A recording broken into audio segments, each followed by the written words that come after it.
députés, mesdames et messieurs, chers amis, c'est un honneur particulier pour moi de vous accueillir ici à l'occasion de la célébration du premier anniversaire de l'indépendance de la République du Kosovo. Il y a un an, jour pour jour, en cette date historique pour mon pays, les leaders élus dans des élections libres déclaraient le Kosovo un État indépendant et souverain. Cet acte de l'indépendance, tel qu'il est exprimé dans notre déclaration de l'indépendance, exprime la volonté de notre peuple, ayant bien accord avec les recommandations de l'envoyé spécial de l'ONU, M. Marc Ahtisaari, par ailleurs le lauréat du prix Nobel de la paix en 2008, et son plan pour la résolution du statut du Kosovo.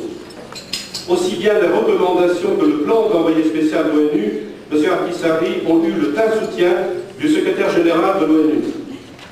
Permettez-moi de rappeler quelques faits récents. Depuis la déclaration d'indépendance, 54 pays de divers continents ont reconnu le Kosovo comme État indépendant. Notre pays a besoin de nouvelles reconnaissances pour pouvoir prendre une place appropriée dans le concert des nations. Je profite de cette occasion pour lancer un appel de reconnaissance vers les pays qui ne nous ont pas encore reconnus. Tout en demandant de nouvelles reconnaissances, nous faisons des efforts pour consolider l'indépendance de notre pays, aussi bien sur le plan interne que sur son plan international. À l'intérieur, nous avons adopté la Constitution dans laquelle est inscrit notre engagement de respecter les droits de l'homme et les libertés fondamentales de tous nos citoyens, mettant en place notamment des mécanismes pour la protection des minorités. Sur le plan international, nous avons accepté les obligations d'un membre responsable de la communauté internationale. En accord avec notre aspiration de s'intégrer dans les organisations internationales, nous avons rendu manifeste notre volonté de respecter les principes et les obligations internationales qui caractérisent les relations entre les États. Le Kosovo a déjà postulé au Fonds monétaire international et à la Banque mondiale et compte également postuler pour acquérir le statut du membre de l'ONU ainsi que dans d'autres organisations internationales. Pour des raisons de culture, d'histoire et de géographie, nous croyons que l'avenir du Kosovo est d'abord dans la famille européenne des démocraties. Par conséquent, nous nous sommes engagés de poursuivre l'objectif de devenir membre à part entière de l'Union européenne dans un avenir proche en s'efforçant de mettre en œuvre les réformes requises. De la même manière, nous nous proposons de joindre l'OTAN et nous allons nous y employer pour atteindre cet objectif. Dans le domaine de la sécurité, le Kosovo a exprimé sa volonté de contribuer à la paix et à la stabilité de l'Europe du Sud-Est.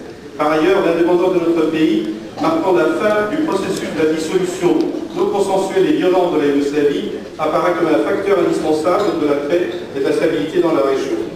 Ceci est illustré également par le fait que la République du Kosovo est déjà reconnue par la majorité des pays voisins, ainsi que par la grande majorité des pays de l'Union européenne.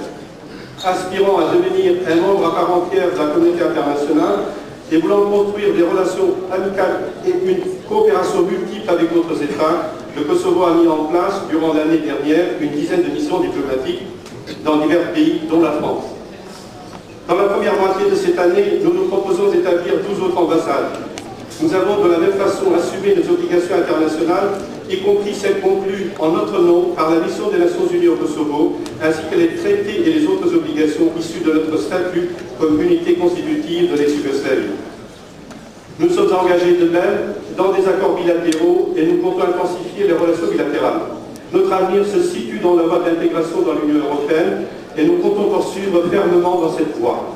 S'efforçant d'apporter son soutien aux valeurs et aux principes de la communauté internationale, la République du Kosovo se propose de travailler ensemble avec tous les membres de l'ONU pour la paix et la prospérité. Excellences, Mesdames et Messieurs, permettez-moi à la fin de vous remercier chaleureusement de nous avoir aidés dans le long processus à travers lequel le Kosovo est devenu un pays libre, indépendant et souverain. Merci beaucoup à vous tous d'honorer cette fête par votre présence.